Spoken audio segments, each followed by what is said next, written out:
You got to post early to get your shout outs.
Good morning, good morning, good morning. It is now 48 minutes after the hour. Hope you guys are doing well. I'm wave meteorologist Brian Goode. Welcome to the blog today. Thanks for all the shout outs. Again, you try to get in early. I try to get as many as I can on before I open my big mouth and start rambling. Karen, you're in Chattanooga today. How is the fall color looking there in Chattanooga? Let us know. I'm sure it's beautiful out there. The only thing, I love Chattanooga. The only thing I can say about Chattanooga that can be frustrating is that every time I try to get to Atlanta, I can't get through Chattanooga without a traffic jam. It's like it never fails. Maybe it's because it's such a, the beautiful lake along the interstate that slows me down there. But I'm not sure if you guys experience the same thing, but it always seems to be the case for me.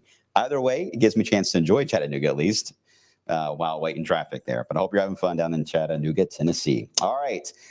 Speaking of the fall color, I hope you guys are seeing more of that happening. Some of that drought stress related.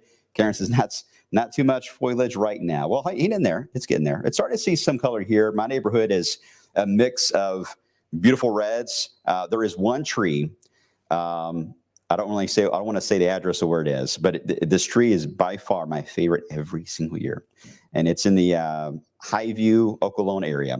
But when I see this tree, it turns bright orange every year. And it just started doing its color. I noticed on the way in today, it just now starting to go into its yellow, then it goes into a really bright orange. So I'm excited to show that. I'll try to get some pictures of it soon. But we need rain. We need rain, guys, so we can eliminate the drought stress portion of the color and focus just on the typical fall colors and keep them bright, which in some cases is still going to happen. But no doubt, the longer we go with dry weather, that will change. Now, as I alluded to in the headline to the blog, there have been some changes to the extended. And as I mentioned, some are positive. Yes, a lot of that will have to do with the rain. I'll explain as best I can coming up here in just a second. Let's begin, right? Let's start with the live look right now to Spaghetti Junction. Kind of a rough morning for those of you who are trying to get to work and or school. We had a few crashes in downtown and it really jammed up the entire junction at the core period of rush hour. That is obviously improved dramatically. Notice the sky. Not as much blue today. We have more of the mid to high level deck of clouds moving on through. We're going to see that again for really the next few days that'll take place. They're too high up to produce rain, but they can allow for beautiful sunrises and sunsets. So get ready for that. Nice, pretty. And last night's sunset was really nice. I don't know if you noticed the nice little crescent moon that was in the sky last evening. It was really, really pretty out. All right, so let's talk about where we stand now and how we get into the setup for the weekend. And I will have an update on the long term too in October, as I always try to do on this update. Okay, you can see the clouds in the satellite. It's hard, they're hard to see them. I mean, they're there, but they're drifting over wave country.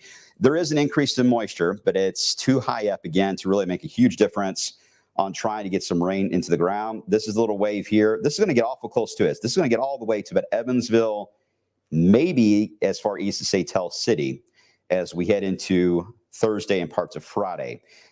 You may get a sprinkle out of that. I can't rule it out. It is possible, but most of this is going to likely evaporate before it even gets to the ground level. So you may see some streaks in the sky where you've got the rain falling, but it just doesn't get to the tree line. That may be common. That's a very classic setup when you have a dry air mass like this. So this low pressure, it's really weak overall, but at least want to mention that some of you could get a couple of drops out of this, but most of us will not. The cloud cover, yes, that will stream in, but again, it's a relatively high deck of clouds. Otherwise, temperatures will continue to warm. We're into the low to mid 80s today. Whether or not we get into the 85 to 90 degree range will highly depend, by the way, on the coverage of those clouds. If there's more than expected, that may keep us more like 86, 87 the next few days. If we end up with more of a blue sky at times or patches of blue sky, the thermometer, especially in Louisville, get to 89, even touch 90. That is reachable, but it's not going to be the norm for everybody. So I don't want to say 90s for everybody. It's not. That would only be likely for just the airport sensor for 2 minutes. Most of the time, we're talking about 80s, which isn't bad at all. And it's pretty normal to get 80s this time of year, right? So this is nothing to out of the realm of norm for us. But for those that are really wanting that fall weather, it's coming. But we got to get through a bit of a change here coming our way. You can see the clouds. You can see the rain right there, right in Evansville. It looks like it wants to move in here, but that coastal low, the tropical one in the Carolinas, is got everything so jammed up again that this system just can't make any grounds to the east. You typically do run into a lot of sinking air when you get a low pressure. It's over here into the Carolinas off the coast. You got the airflow coming in, and it creates a sinking motion. So you end up with more of a suppressed rain outlook that happens right in that zone on the other side of the Appalachians. So that's the reason why this system is running right into that, and it can't get rain to the ground because of what's happening with the coastal low in the Carolinas. If that low was not there, this would have already been here by now with rain and maybe some thunderstorms. So everything has a cause and effect, right? Everything's, even though that coastal low is east of us and not moving toward us, it still influences the traffic jam downstream.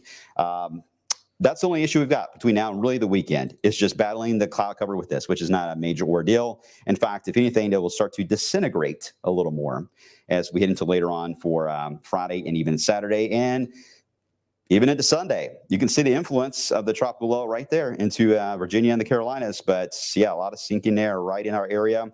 So louder than life. Looks good. Dawn G's event that she's having a concert series to help with her nonprofit Recipe to End Hunger called Together Fest. That's at Paristown at 1:30 on Sunday. Several bands hitting the stage there. So a lot of music going on in town this weekend. So she's happy about the delay on this setup, which looks good. Quick questions before I move on here real quick. Let's see. Ashley, I rewatched Monday's blog and I seen you called me out. Sorry, I was in class. Ashley, I was talking about severe weather. You know I'm always going to call you out on that. I hope everything's well. Hope class is going well.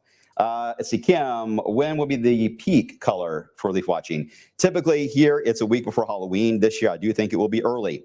I do think it'll be probably about 10 days before Halloween. We will likely get to peak, and we should be at peak or past peak by the time we get to about the 28th or so of October. That's the trend I'm noticing right now.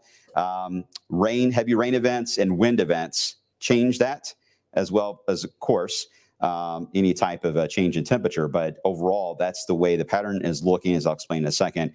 I do think it's going to be a little earlier on the color, and but there's a chance it could get stripped off the tree a little earlier too on that one. All right, so good questions. Thank you for asking.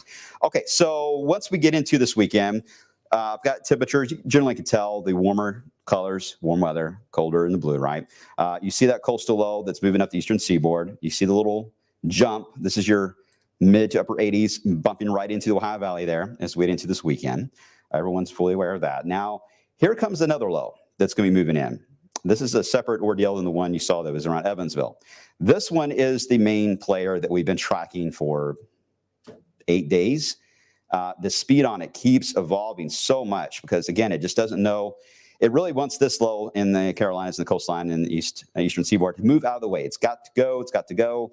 So this one can move in, and it's basically almost like watching a roundabout in traffic, where you've got a car or like a slow-moving semi that's going around the roundabout, and you're just waiting for your turn after you do that yield sign to get around the loop. That's basically what this low is doing. It's just kind of waiting, just sitting there waiting It's like, okay, I'll go forward as soon as this guy over here gets out of the way. And so that's what we're doing is we're playing a cat and mouse game. And the modeling is not always going to get the scenario right. In fact, it rarely does because it's such an odd motion and the modeling is trying to account for every little fine detail. And it makes a big difference, sometimes 12 to 24 hours on speed on when this moves in. And that's the reason why you've seen the forecast constantly kind of get adjusted here, especially in the Sunday through Tuesday timeframe.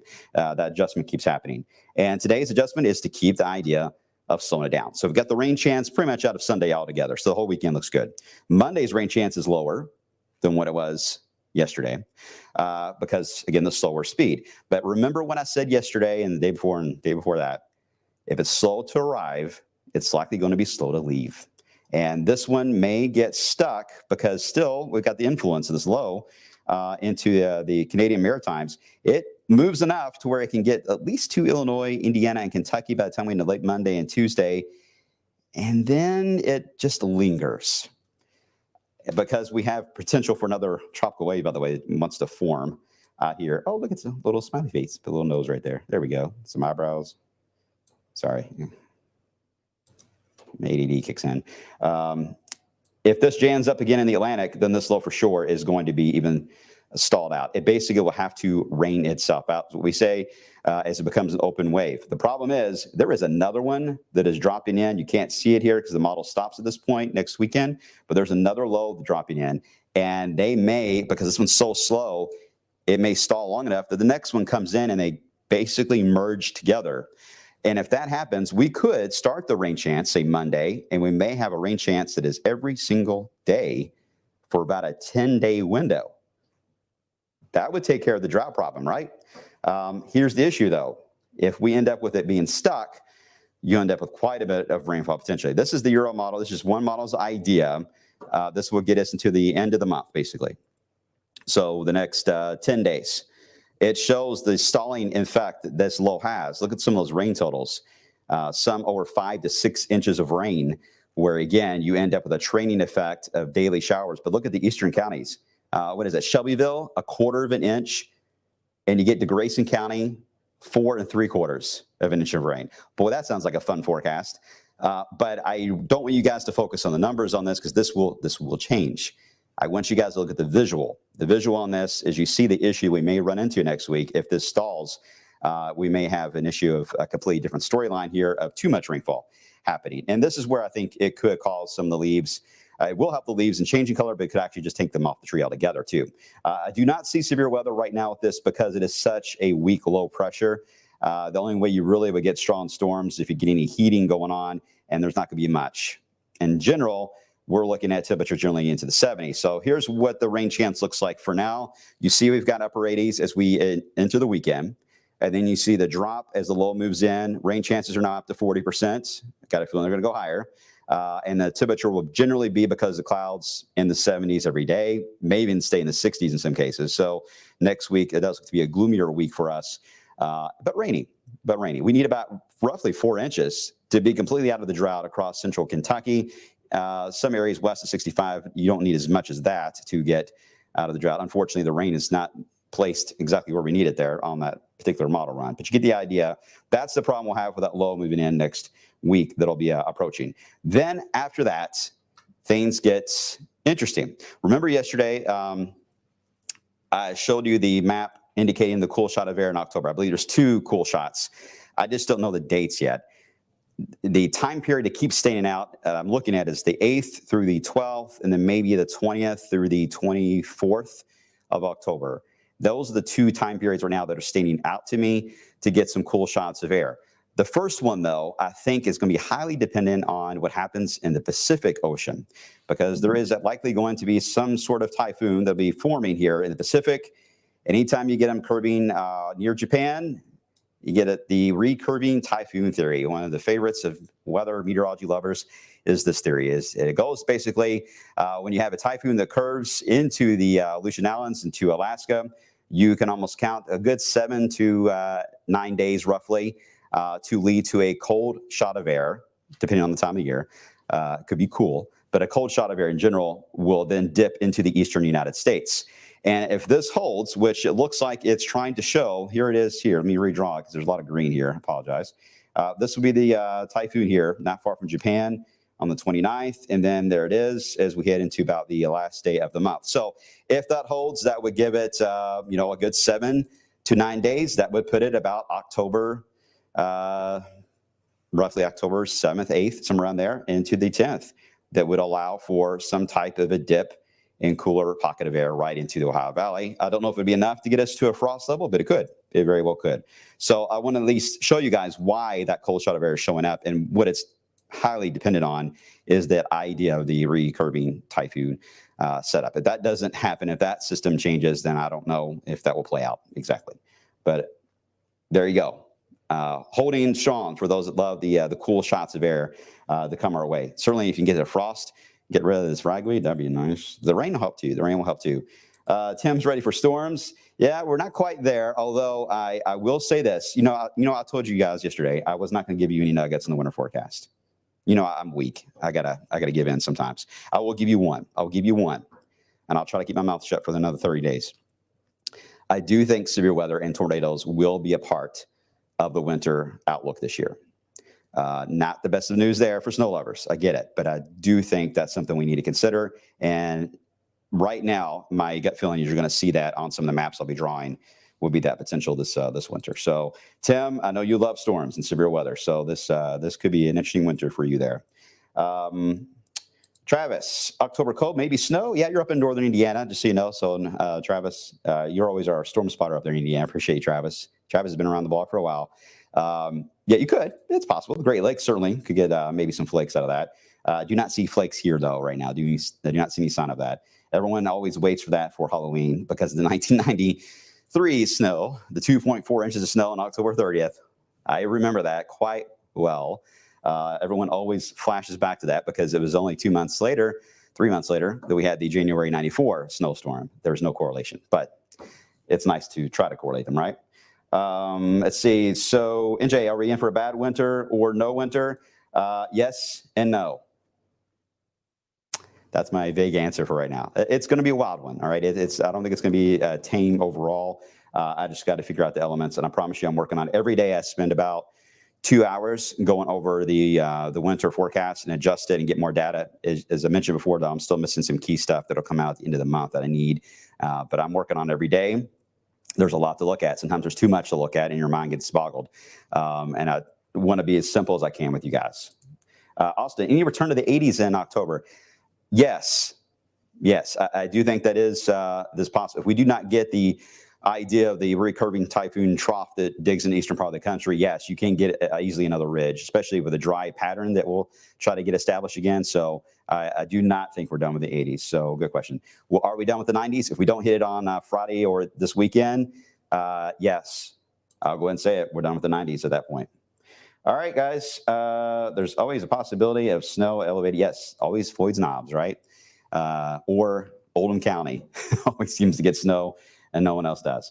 All right, I'll leave it there for now. Thanks for watching, guys. I appreciate it. I'm going to get ready for the midday show. As always, I'll have more coming up on those rain chances, but stay close to forecast. I mean, this is going to keep changing with the setup for the weekend and next week. Could get really interesting if that low really stalls over us. So don't ignore the forecast changes because that could be significant down the road. I will see you guys coming up on the flip side. Take care, guys.